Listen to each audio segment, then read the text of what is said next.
barang urip ning desa sarwa-sarwi sarwa kekurangan.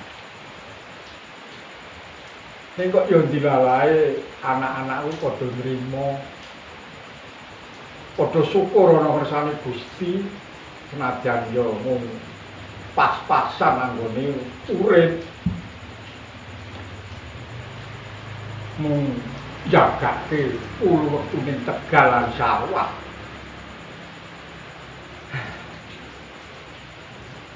Kok yo bocah-bocah iki padha nendi nganti yampene kok durung padha bali. Kanggo ngisi sepining swasana aku tak reng-reng. Limang perkara iku kan eling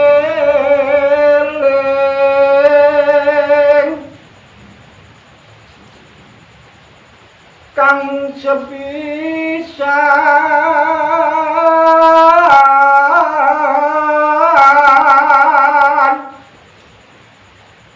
bekti mring kang maha kuwasa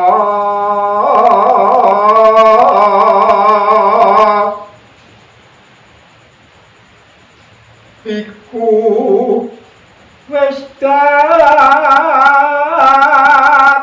wajibe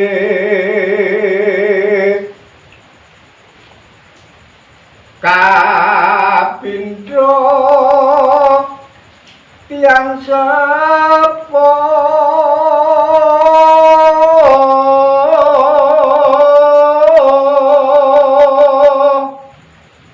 awit iku kang angopeni katelu tepo slira adoh ing panyendu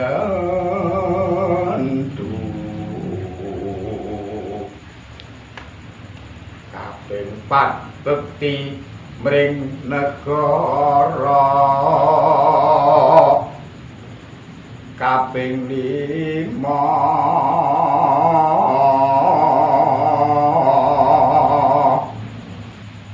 ayo padha mawas diri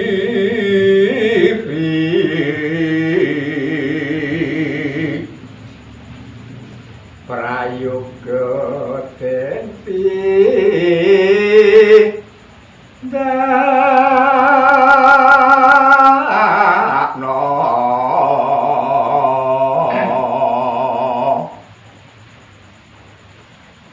lah yo ning yo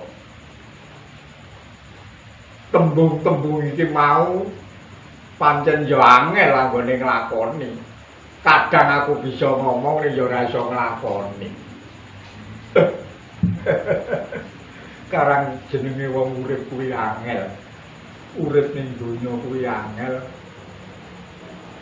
Mergane wong ngono sing seneng karo sing sengit iki kadang ogah sing sengit. Ning aku ya tansah mung nrimo. Kowe sengit karo aku monggo. Kowe ora seneng karo aku ya monggo. Ning sing baku aku ki duwe ati ora ana wong sing tak sengiti. Kabeh sedulur. Kabeh keluarga. Nek omong dhewe ora ana kancane Maryam Wahyu Endra iki ya padha nendi karang wis wong tuwa sarwa-sarwi sarwa wis nguci wani weh kene Wahyu kok arah-arahan wis ngono wae. Kok padha saka ngendi?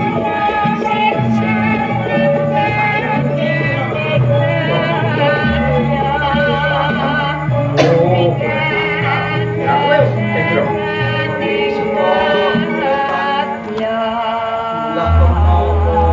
Oh, goleki sawah. Iya. Ayo karang yo bapak wis ngrumangsani wis ra kecunggah. Baune mergo ya wis tuwa. Nek kula remen. Pirang kele bapak. Lelepen pau lho kole sae. Lho kowe krungu to? Nggih kula to ning kene niku mireng ya kula terus. Kula mirip Pak. Sepatunipun bapak kan nyoto saya sanget Ning ayem malah sing lah iya. Kuwi jane pitutur kang apik yen padha bisa nindakake. leres Pak. Jalaran kowe kabeh padha urip ana ing alam padang iki ana kang uripi ora ana liya ya mung Gusti kang hakarya loka. Ya. Kudu tansah manembah ngaturake raos syukur ana ngersane Gusti.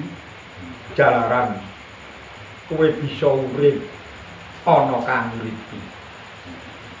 Kejaba kuwi Sakit kang mapai ya to nggih. iya.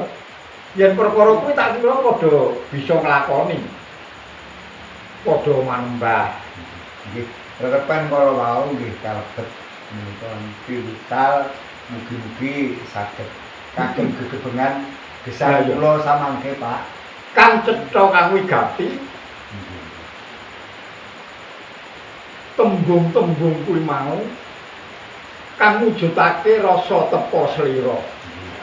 Wong ngono yang kowe padha duweni rasa tepa slira marang sak padha-padha. Kowe ora bakal dicacat dening liyan. Dalaran apa? Yen kowe ora gelem dijiwit ya jadi. Leres. Mula mesti bakal cedhak marang sedulur, ditresnani dening sesama. Yen perkara kowe bekti marang negara, waton kowe iki ngedoi marang larangane negara kowe wis kalebu bekti marang negara. Nggih. Ingin banget nggih. Sedaya pangandikanipun Bapak lan piwutalipun Bapak menika kalebet wasiat kagem gesang Iya. kula. Kenapa nggo samu yen kowe bisa nglakoni Nggih, leres. tembung-tembung iki mau bakal bisa kanggo dalaning kamulyaning uripku. Mula sarene iki padha mlumpuk. Jane bapak kuwi wis sapetara wektu bakal ngomong marang kowe kabeh. Ibu Dan teman-teman bisa menapa Iki Pak? kok menapa? Kados sejati sanget. Yo mung bakal rembug keluarga iki. Yen kowe rak padha durung ngerti to, Dereng. marang adimu Maria. Oh, betul Pak. Sejatine yen kowe padha arep. Maryam kuwi dudu anakku dhewe. Ya terus ibu putanipun Bapak ya. Lajeng putanipun sinten menika? Iki anak angkat. Oh. Nggih. Lah. Mula bapak duwe pengangenan Nggih betul. supaya Maryam kuwi tansah nyawiji marang keluarga kene. Ora bisa pisah karo keluarga. Lan bisa bekti marang aku. Tansah bisa ngopeni tak mangsane aku iki wis ora bisa ngopo-ngopo. Oh. Nggih Pak. Ya. Nek sak wise kowe ngerti nek kowe dudu anakku terus piye rasane ngati? Nggih, rasa raosipun nggih. Nah, kula iki oleh kakang niku nggih sampun kula ana kakang kula piyambak. Oleh kakang niku nggih. Ayo. Kados Kowe yo nganggep aku kaya bapakmu dhewe. Bapak kula Ya. piyambak niku. Ya tak trimo. Nah, Kula kanggo ngawekani supaya kowe iki tetep nyawiji karo keluarga kene. Betul Pak. Upama ngono kena bali yen kowe cocok lan gelem upama kowe tak jodohke karo wong iki.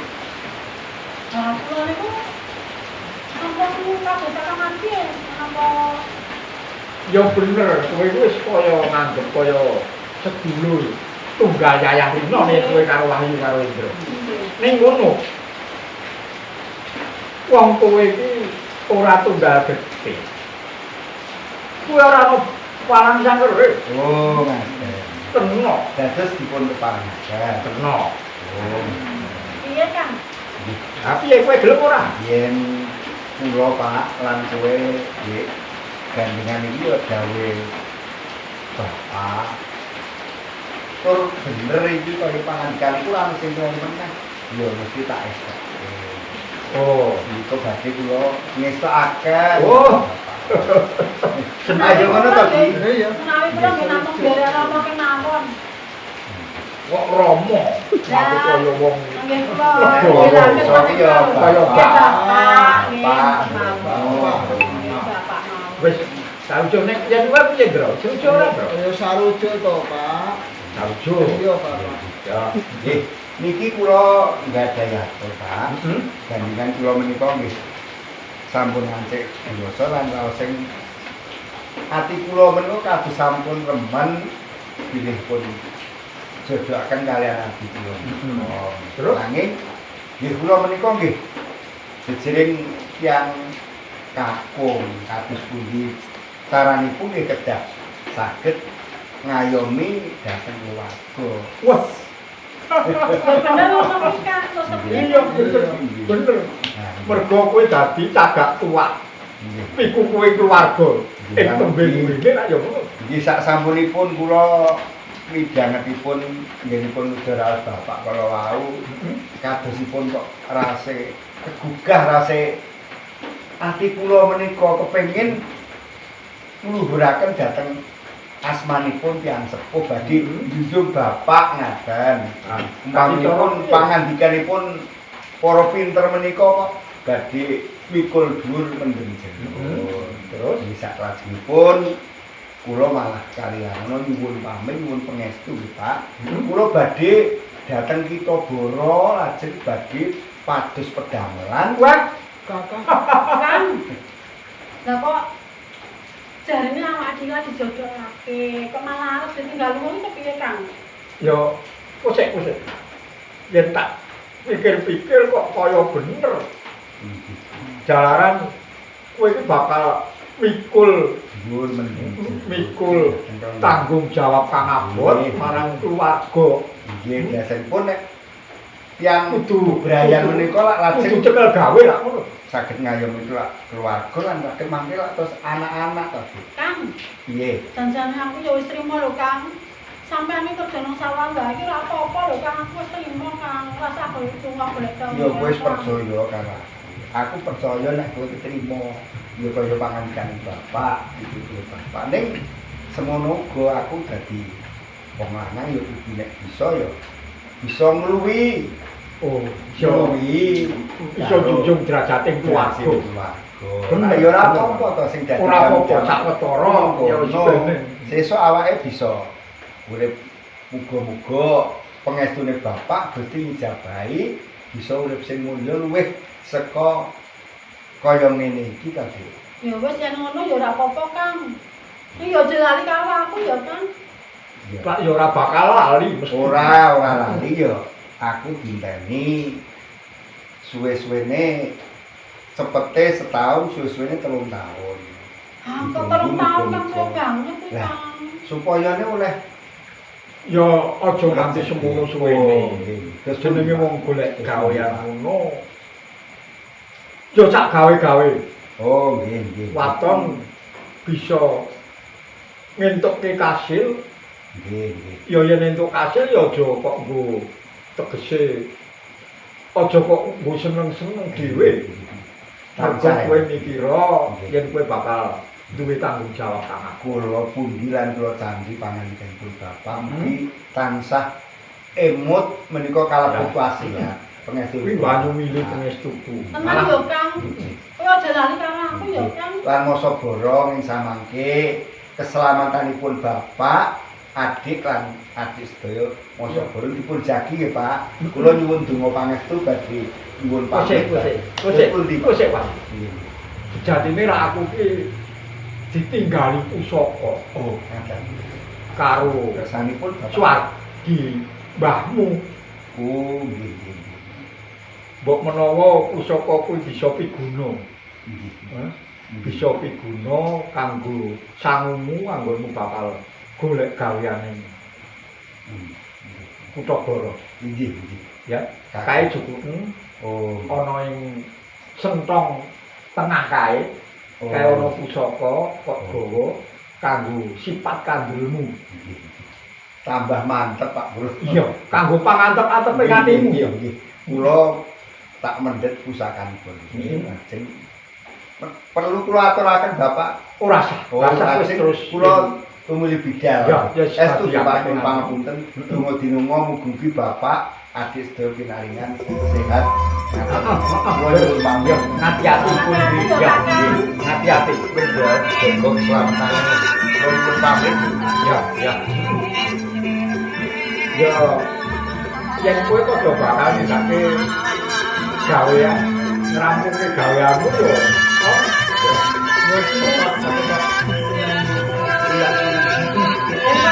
aku belum gawe wedangan ya.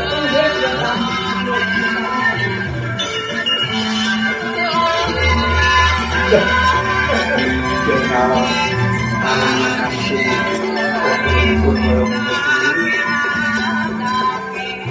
rasane atiku bagian aku pitulung manjing patine wis kaya anu marang lawang tak wajar. Ya matur nuwun Gusti. Matur nuwun Gusti kang